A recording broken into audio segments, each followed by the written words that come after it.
ต้นขิงแล้วมันขี้มิ้น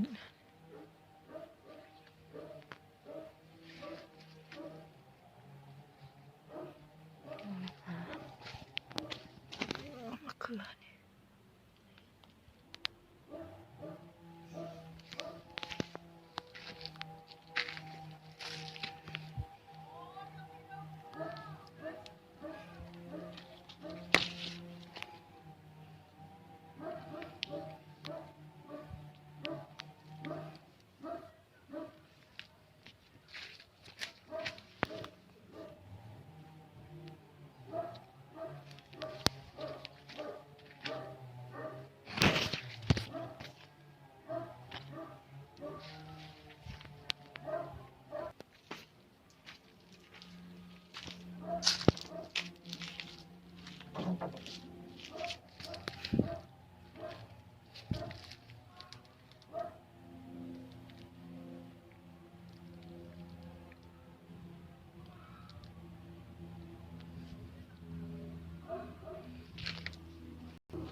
ดุกใช่ไหม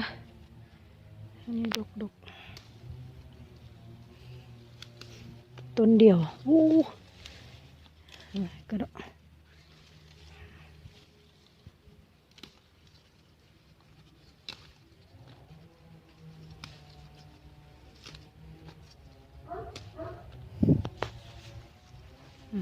ต้นเดียวนี่ก็จะต้นเดียว1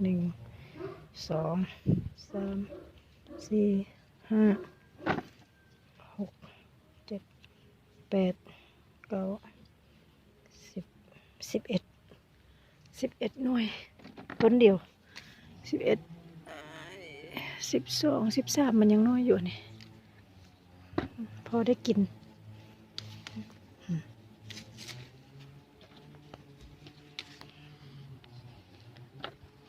ตัวนี้ก็มันนะ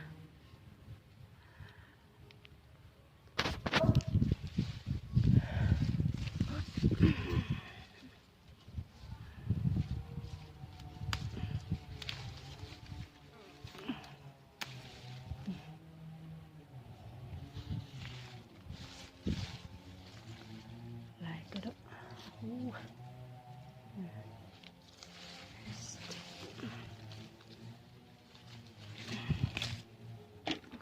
ปิดก่อนเดี๋ยวเครื่องคุกมาเลย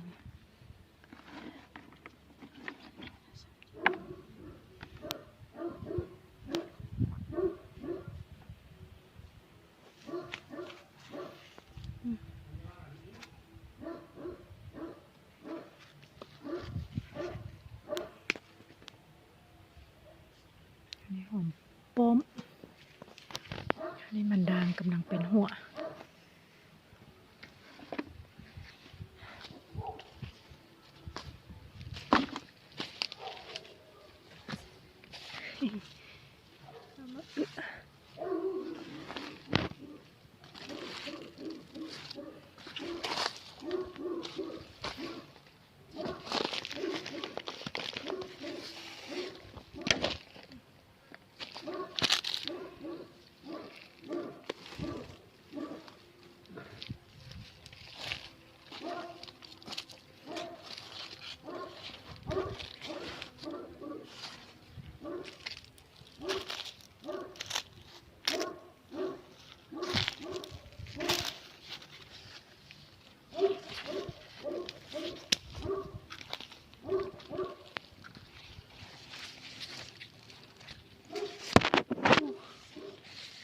เป็นหัวดูนขึ้นมา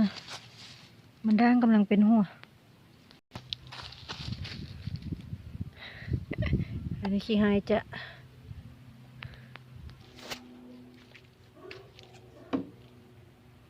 ยังบ่มีหักเลย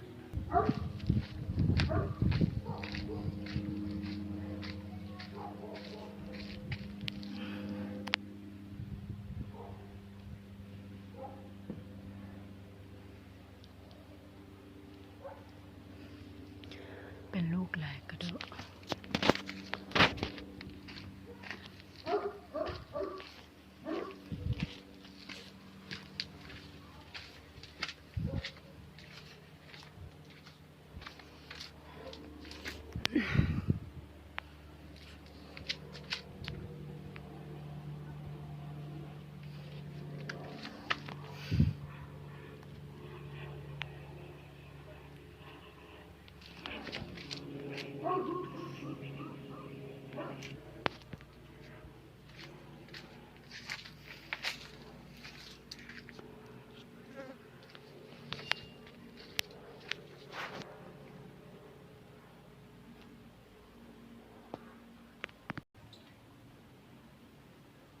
หมดเดือกระสุกแล้วโอ้